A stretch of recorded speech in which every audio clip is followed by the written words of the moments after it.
예수님의 탄생 이야기입니다. 오늘 본문에 동방의 박사들이 별을 보고 예수님께 경배하기 위하여 예루살렘 땅, 유대 땅을 방문했습니다. 동방에서 온 박사들, 과연 누군가요? 이들은 신비로운 존재입니다. 신비롭다고 하는 것은 우리가 잘 알지 못한다 하는 거예요. 잘 모른다는 이야기입니다. 다만 우리가 알 수 있는 지식을 동원해서 좀 알아보면 이 박사라는 표현 헬라어로 보니까 마고스다. 헬라어로 그리스어로 마고스 이렇게 되어 있어요. 마고스.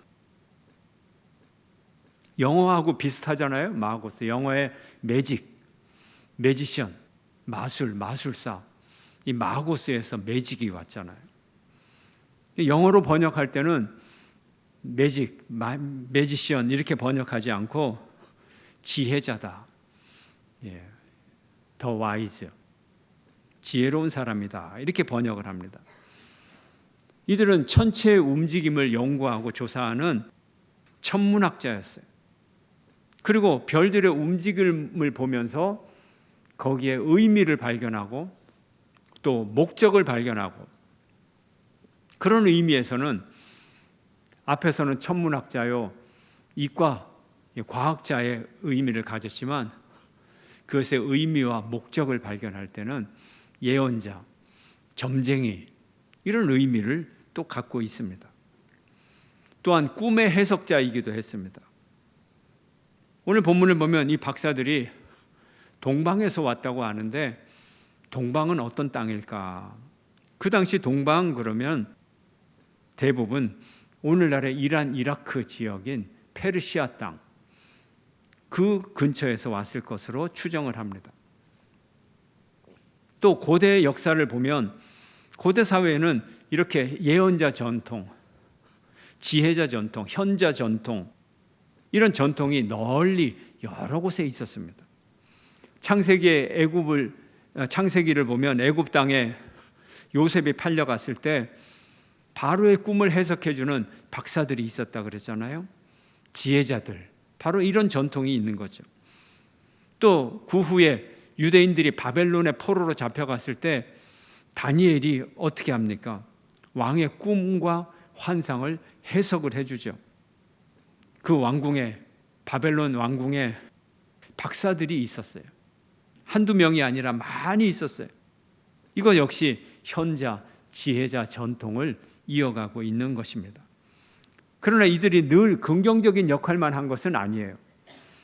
알렉산드리아의 필로스는 두 부류가 있다고 말합니다.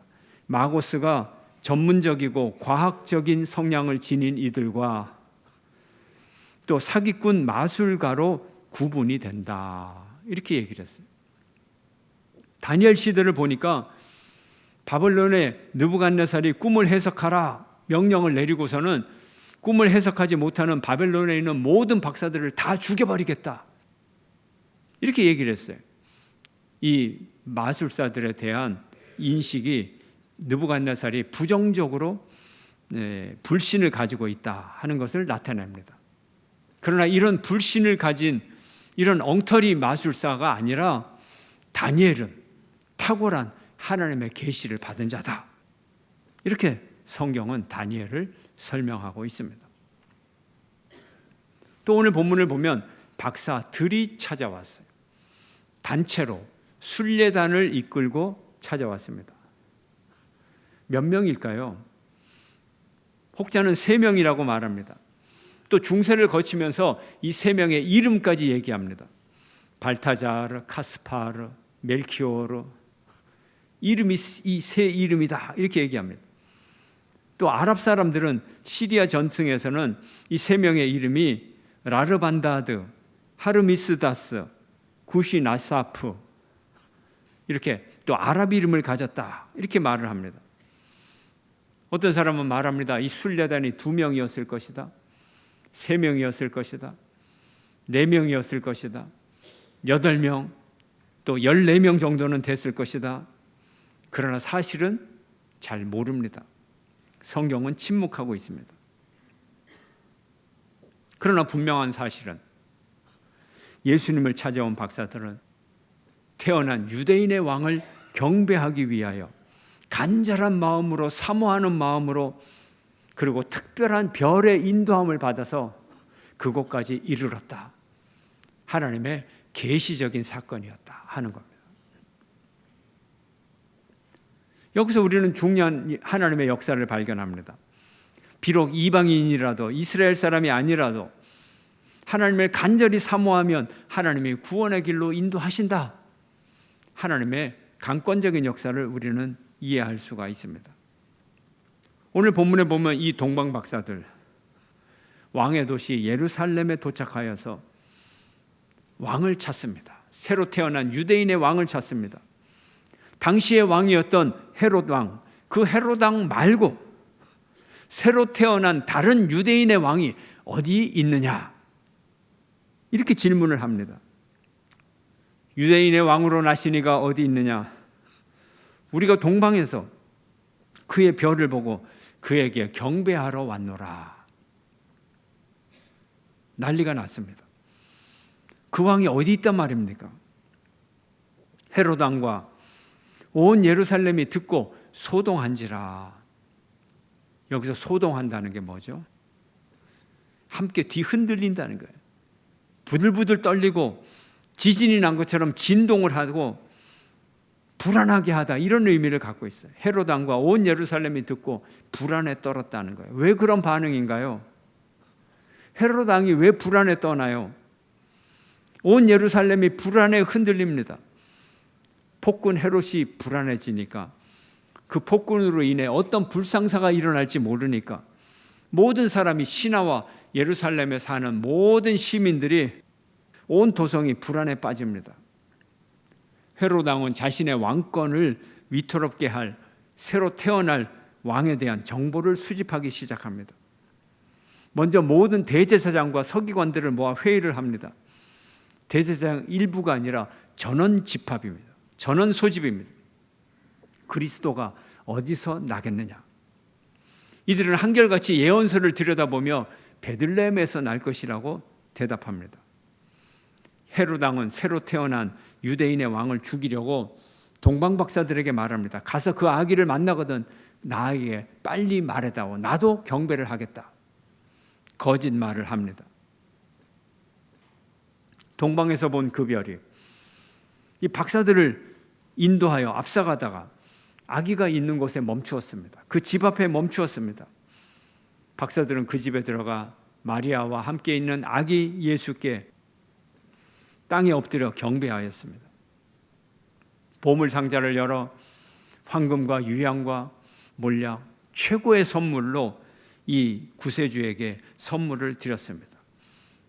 예수님을 향한 최초의 경배는 보잘것없는 소외된 목자들이었고 이방인 동방 박사들이었습니다. 어떻게 이방인 마술사가 예수님을 만났을까요? 이들은 믿음도 완전치 않았고 예언서도 몰랐고 이스라엘의 역사도 몰랐고 다만 별의 인도하심만을 따라 경배하러 왔습니다. 그런데 하나님이 이 박사들의 경배를 받으셨습니다. 어떻게 이런 일이 가능할까요? 우리가 처음 예수님을 만났을 때를 생각해 보십시오. 우리가 처음 예수님을 만났을 때 우리가 예수님에 대해서 뭘 알고 있었죠? 완전한 믿음을 가지고 있었나요? 하나님을 얼마나 잘 알고 있었나요? 하나님도 잘 모르고 믿음도 완전치 않고, 그런데 하나님이 받아주시니까 우리가 믿음이 성장하고 지금까지 온 거예요. 아직도 부족한 믿음이지만 하나님이 우리 예배를 받아주시고 우리의 삶을 받아주시는 거예요. 이게 하나님의 은혜입니다. 어린아기 예수님이 동방 박사들의 경배를 받은 것은 예수님이 이스라엘 사람뿐만이 아니라 모든 민족을 구원하러 오신 온 인류의 구세주로 오셨다는 것을 우리에게 말씀하고 계십니다. 이제 동방 박사들 예수님께 경배하고 헤롯 몰래 유다 땅을 떠납니다. 이를 뒤늦게 한 헤롯 왕은 2살 이하의 모든 아이를 죽이라고 명령을 내립니다. 아기 예루살렘은 천사의 인도함을 받아 이미 애굽으로 도피를 한 그 이후의 사건입니다. 세상의 왕은 당황하여 예수님을 향하여 적대감을 나타냅니다. 헤롯은 유아들을 2살 이하의 유아들을 다 죽이라고 살해 명령을 내립니다. 이 살해 명령은 아이들에 대한 적대일 뿐만 아니라 하나님의 역사를 방해하는 하나님을 향한 적대 행위였습니다. 헤롯에게는 예수님이 절대로 오시면 안 됩니다. 예수님의 오심을 막는 이유는 헤롯 왕의 권력 때문입니다. 권력은 나눌 수 없어요. 부모와 자식 간에도 권력을 나눌 수 없고 형제 간에도 권력을 나눌 수 없는, 이게 권력의 속성입니다. 옛날 아합 왕은 여호와의 제사장들을 핍박하고 살해했습니다. 여호와와 예언자 엘리야를 죽이려고 했습니다. 모든 재난을 엘리야에게 책임 전가했습니다. 무엇입니까? 이것은 하나님을 향한 적대 행위였던 것입니다. 왜 이런 일들이 벌어질까요? 이 갈등의 원인이 무엇일까요? 예수님을 왜 환영하지 않는 걸까요? 영적 전쟁이기 때문에 그렇습니다.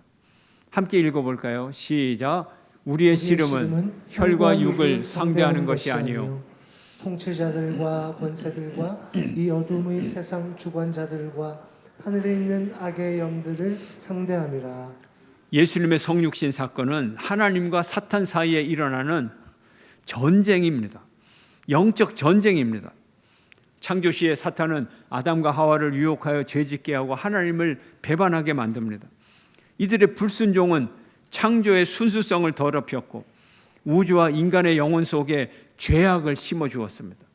삼위일체 하나님은 긴급 회의를 열었습니다. 대책 회의를 하시고 성탄절에 한 아이를 구세주로 이 세상에 보내기로 결정을 하셨습니다. 이 한 아이가, 이 어린아이가 바로 온 인류를, 세상을 죄로부터 구원할 구세주로 이 땅에 나오셨습니다. 하나님의 계획된 여자의 후손으로 이 땅에 왔어요. 이 여자의 후손은 이제 이 땅에 있는 사탄의 후손의 머리를 팍 밟고 승리하게 될 것입니다. 성탄절의 이야기는 전쟁의 이야기예요. 아름다운 겨울 왕국의 낭만적인 아름다운 이야기가 아니에요. 피가 튀는 전쟁의 이야기인 것입니다. 러셀 무어 목사님은 이렇게 말했습니다. 예수님은 달콤하게 노래하는 천사들과 그의 구유 곁에서 서로 코를 비비고 있는 귀여운 술록이 사는 눈 덮인 아련한 겨울 동화의 나라에서 태어나지 않으셨다. 예수님은 전쟁터에서 태어나셨다. 그리고 그분은 구유에서 애굽으로 쫓겨나셨다.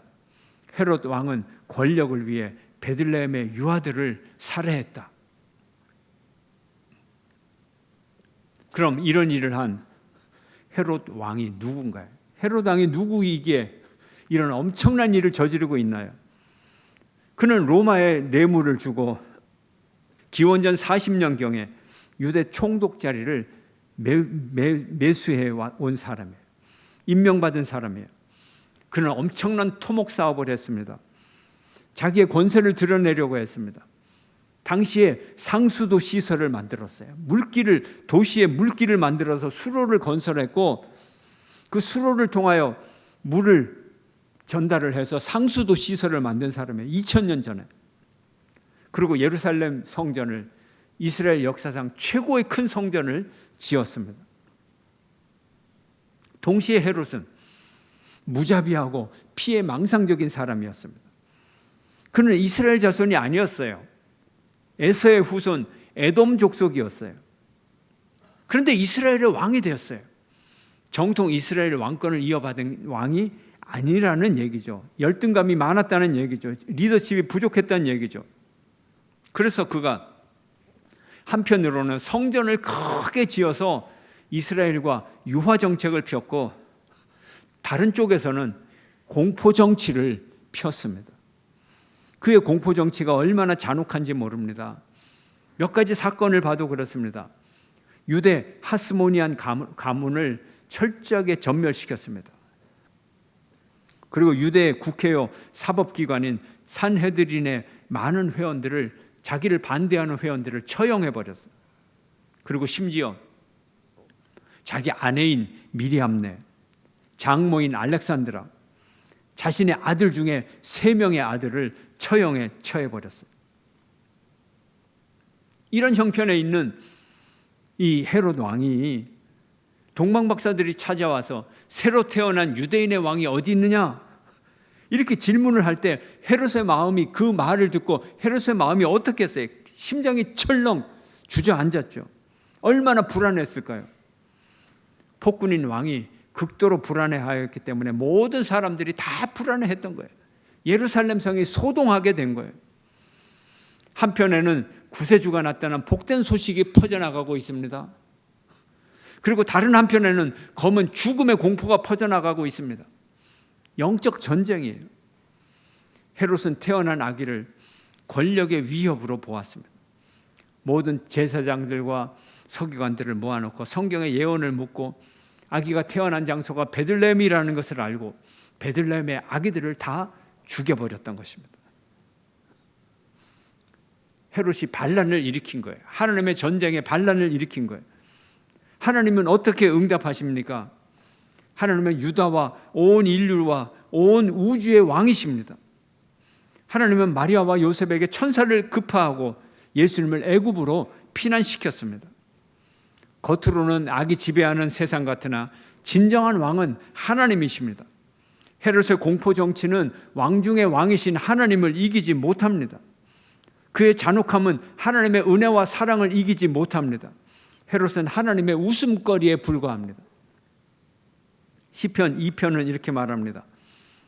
어찌하여 이방 나라들이 분노하며 민족들이 헛된 일을 꾸미는가? 질문을 던집니다. 다 대답이 있어요.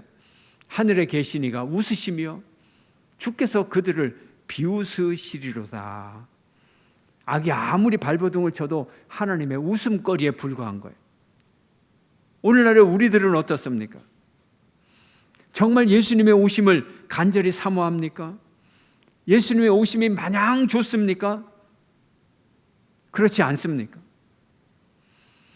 사람들은 예수님을 거절합니다. 그 이유는 참으로 다양합니다. 사람들에게 예수님이 오시면 무언가 불편한 것들이 생겨요. 두려움에 사로잡혀요. 예수님을 만나는 순간 심판을 받는 것들이 있어요. 그래서 사람들은 예수님을 거절하는 것입니다. 누가는 말합니다. 한 부자가 큰 잔치를 열었어요.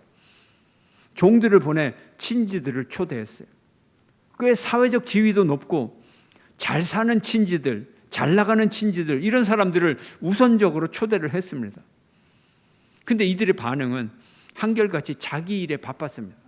한 사람은 큰 밭을 샀는데 일이 많아서, 할 일이 많아서 그 잔치에 가지 못하겠다고 거절을 합니다. 어떤 사람은 소를 한꺼번에 10마리를 샀는데 그 소를 시험해 봐야 되겠다고 잔치에 못 가겠다고 양해를 구합니다. 또 한 사람은 결혼을 했는데 아내와 시간을 보내겠다고 초대에 거절을 합니다. 이렇게 잘 나가고 번창하고 행복하게 보이고 모든 것을 가진 사람들 한결같이 이 잔치의 초대를 거절합니다. 이 잔치는 하나님의 초대예요. 하나님의 잔치예요.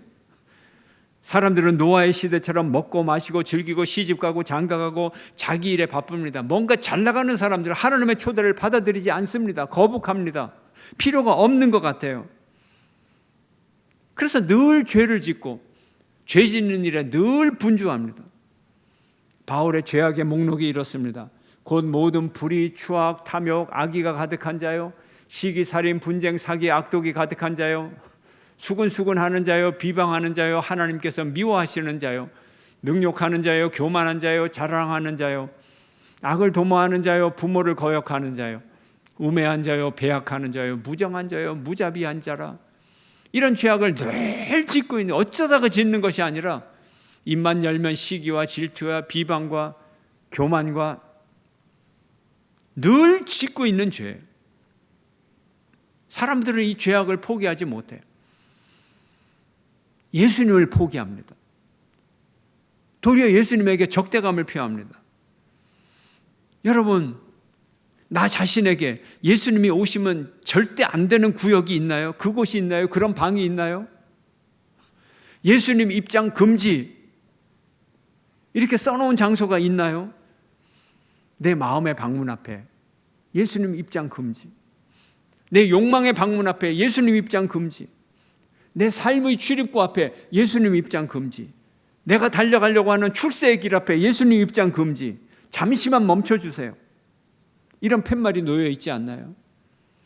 언제 이 팻말을 붙였는지도 모르지만 여전히 계속 걸려 있지는 않나요?